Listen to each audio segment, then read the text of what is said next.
I have a tendency to wander. I like seeing unfamiliar country and love the sense of adventure that comes with that. The trouble is, just about everywhere I go I fall in love with, and end up wanting to return instead of exploring something new. This part of Nevada is one of those places for me. Been here multiple times over the years. In fact, the first hunt of mine we ever filmed for Western Hunter took place here. It feels like such a long time ago, and yet I still remember it vividly. I also filmed my dad take a great buck here years later, and it was one of those hunts I wished would never end. I feel lucky to be back here once again, but this time I will be joining my good friend Jason Stafford, who is letting me film the first few days of his hunt before my buddy Mackie can get here to film my hunt. I have been friends with Jason for over a decade, and not only is he one of the nicest people I have ever met, he's also one of the best archery hunters I know. There have been multiple Septembers when he has filled his antelope, deer, and elk tags before I have even come to full draw on my first hunt. To say he's efficient would be an understatement. We showed up a few days early to do some scouting and hopefully find him a shooter for opening day.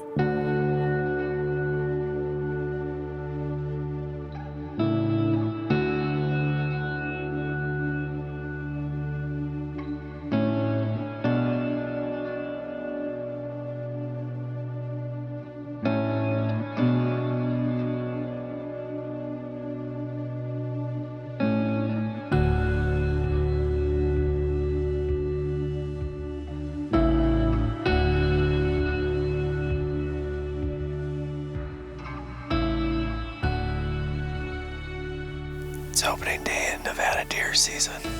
We spent the last 3 days scouting kind of the desert terrain and saw a few deer. Nothing that really got us excited, so we came to the mountains. We've seen some really nice bucks right away, so we got a really big buck in the bottom down here, and Nate's watching another big buck on the hillside right over here. We're hoping that we can get a stalk on one of them. Just waiting for him to get the wind right and bed up for the day.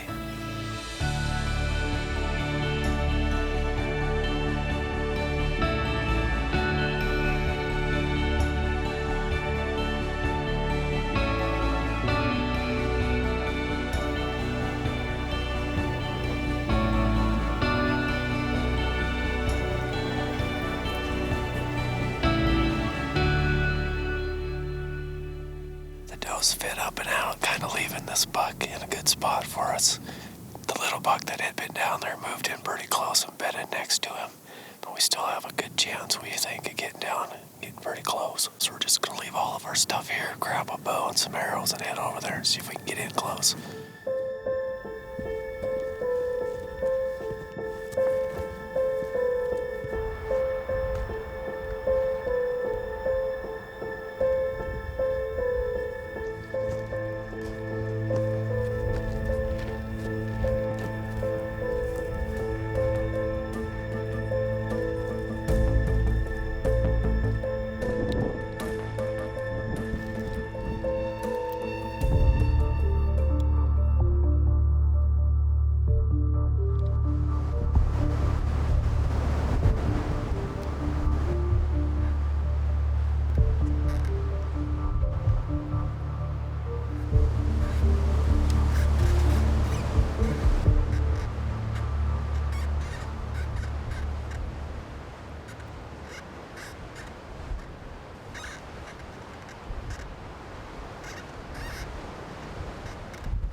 Well, I wish I knew what went wrong. We sat above that buck for probably an hour, 50 yards away. When he stood up out of his bed, he instantly looked uphill and took off running, which is very surprising to us since the wind was blowing 35 miles an hour and we had the wind perfect. So we're kind of at a loss for words. It was super windy when we got back to the top of the ridge. We decided to come back to camp. We're going to recuperate, make a big breakfast here in a little bit, and get back after it this evening if the wind dies down.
This segment was presented by Outdoorsman's Tripods. Visit outdoorsmans.com to build your tripod today.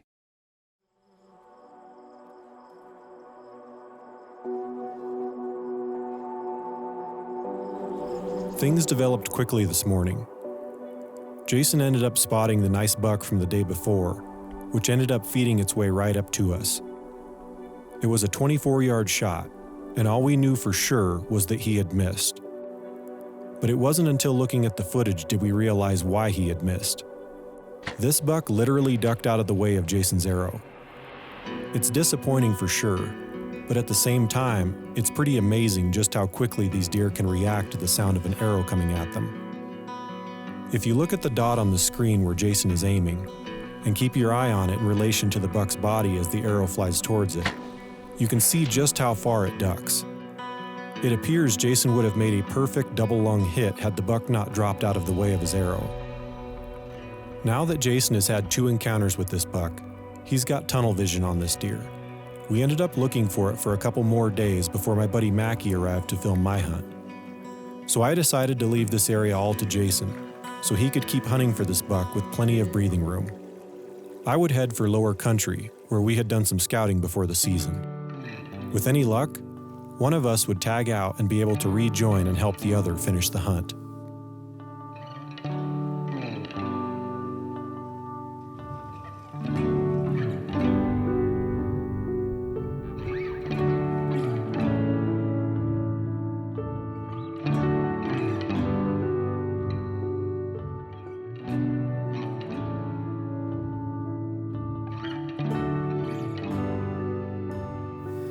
Well, it's been a pretty good morning. We hiked out on this knob here, and as soon as we got here, hadn't even dropped our packs, I spotted a bachelor group of bucks just right below us down here. And then I spotted a couple more bucks over on this hill, and one of them's a really nice 4x4 with eye guards. But while I was watching him, Mackie and I noticed another hunter on the ridge, like directly above him. I mean, he couldn't have been more than like 125 yards from that buck. But the buck never saw him. The hunter never saw the buck, so that was kind of a lucky break.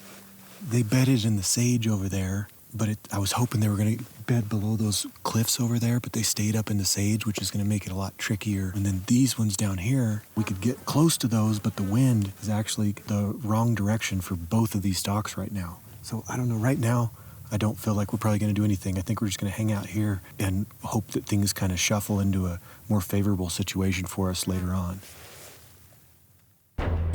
The Western Hunter is presented by Browning, the best there is. Benchmade knives, the most advanced hunting knives ever.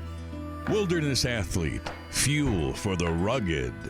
Option Archery, bringing target precision to hunting camp. Matthews Archery, Crispy Boots, and Western Hunter Magazine.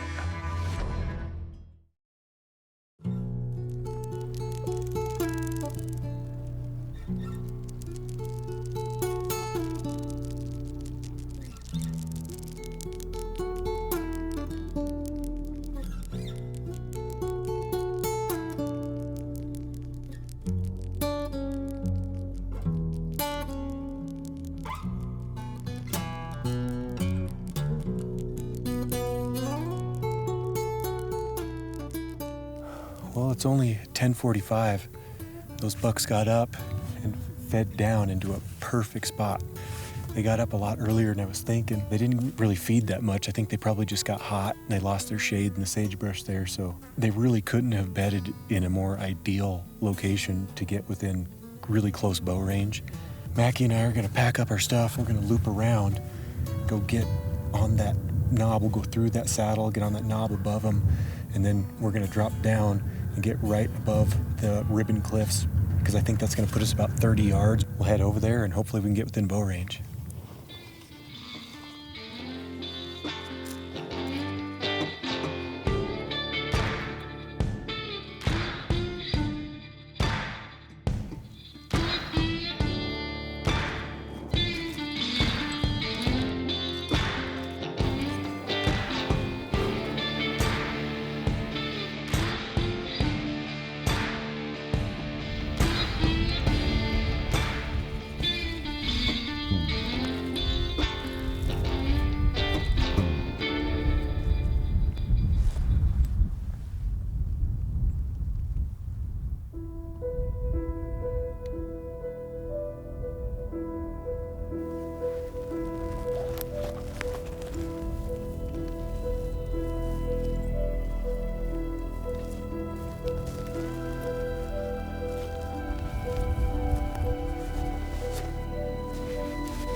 I'm not sure when they moved or where the third buck came from. I'd never seen that big fork and horn before, and at some point when we were moving around, bucks left that bush, a fork and horn moved in, and the other bucks moved over here on these ribbon cliffs to our right. A little bit of a rookie mistake, you know. It's like you got to know that the deer are going to move, you know, throughout the day. I didn't think of looking in the most obvious place right under a cliff, but I bet if I get another stalk in today or tomorrow, at least I'll remember for a couple days probably. But they didn't seem very spooked, so that's good. Maybe we'll get another crack at them. The Western Hunter is presented by Swarovski Optic. See the unseen. Browning Ammunition. Outdoorsman's Packs and Tripods. On X Hunt. Know where you stand. Phelps Game Calls. Get 'em close. Chally, the world's finest optics mounting system. And Dark Timber Coffee Company.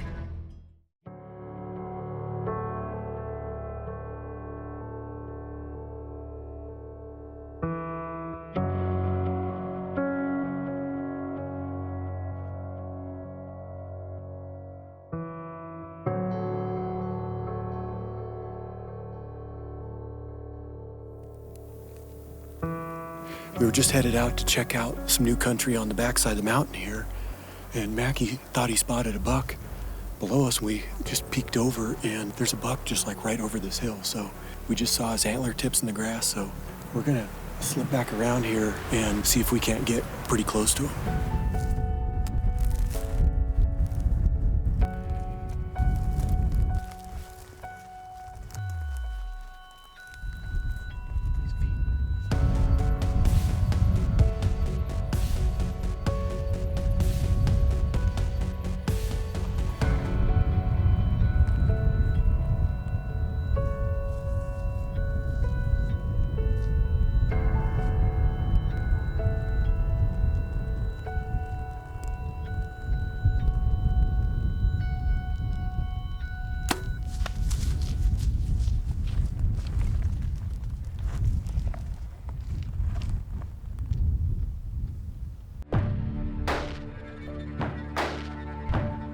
This segment is presented by Benchmade Hunt, the most advanced hunting knives ever.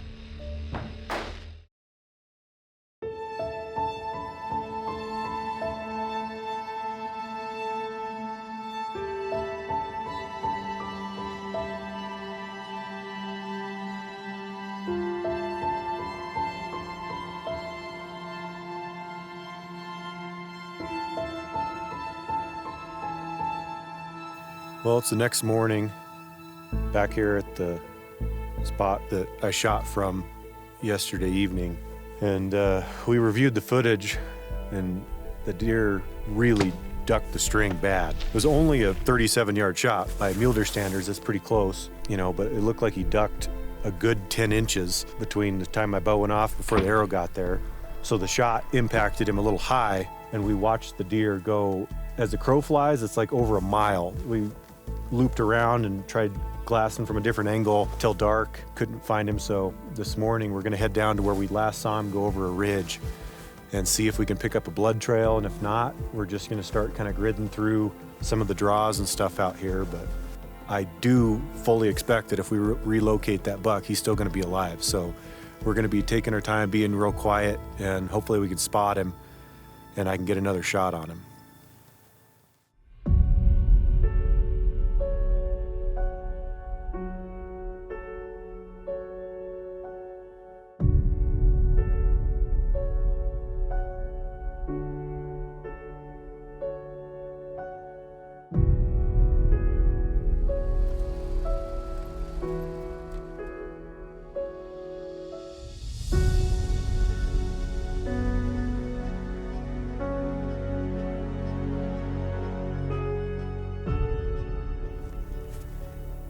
Well, it's just about 24 hours later after I shot him yesterday. It's been a pretty disheartening day. Mackie and I just gridded like an enormous amount of country in the direction we last saw him headed, where we lost sight of him, and we never found any blood. And the best thing we could come up with for this evening was to come up this 2-track here across the drainage, and there's a lot of stuff we can't see, but we just kind of felt like that was probably our best bet. Maybe we could relocate him, and sure enough, just found him. I mean, he's probably not more than 200 yards from one of the places that we searched, one of the draws we searched earlier today. So it's amazing how tough these animals are. To see him out just feeding right now is amazing. So what I'm going to do here is just wait until he beds, and if that buck will bed in a good spot, kind of what we're thinking is that Mackie will stay over here and film from a distance, and I'll go loop around and see if I can't get close to that buck and get another better arrow in him.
Well, really glad that we stuck with it on this guy.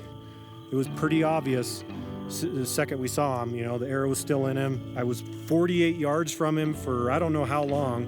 Just waited him out, hoping he'd stand up on his own. I thought about trying to squeak or throw a rock over his head or, something to make him get up, because I wasn't sure. There was no guarantee he would get up before dark, but fortunately I just let him do it on his own, because he got up and he kind of stretched. He was totally calm, and he did not jump the string because he was not aware of my presence, and that's key.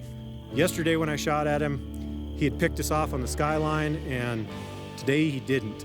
That's always awesome when you can get a shot when they don't know you're there, but couldn't really be happier. He's a beautiful buck. It's been a great time here in Nevada. I've been here, I got here a couple days before the season with my buddy Jason, and scouted around and helped him hunt for a while, and he's still hunting just not too far away from here. Hopefully he found a good buck today, or maybe I'll be able to help him tomorrow, but tonight I'll be quartering this guy up, and rest will come a little easier tonight versus last night, that's for sure. Just a few hours ago, it felt like the last thing I would need tonight was a knife. And unbeknownst to me, Jason put his knife to work tonight as well. He had taken a great buck only a few miles away from here this evening, which marked the end of another great adventure out here in Nevada. Nights like this are so surreal. There was nothing even slightly worrisome. No threat of a grizzly lurking in the bushes, no looming storm brewing in the distance, no race to get the meat into the shade, no long steep pack out to navigate, not even a single mosquito to annoy me. It gave me the peace of mind to appreciate the smell of the sage and lupin that surrounds me, to enjoy the sound of the crickets and coyotes that fills the air, to soak in the sight of the stars above me, and the way the cool summer breeze feels on my sunburnt skin. But if I hadn't had to deal with less desirable conditions in the past, it would be hard to be as thankful for a night like this one.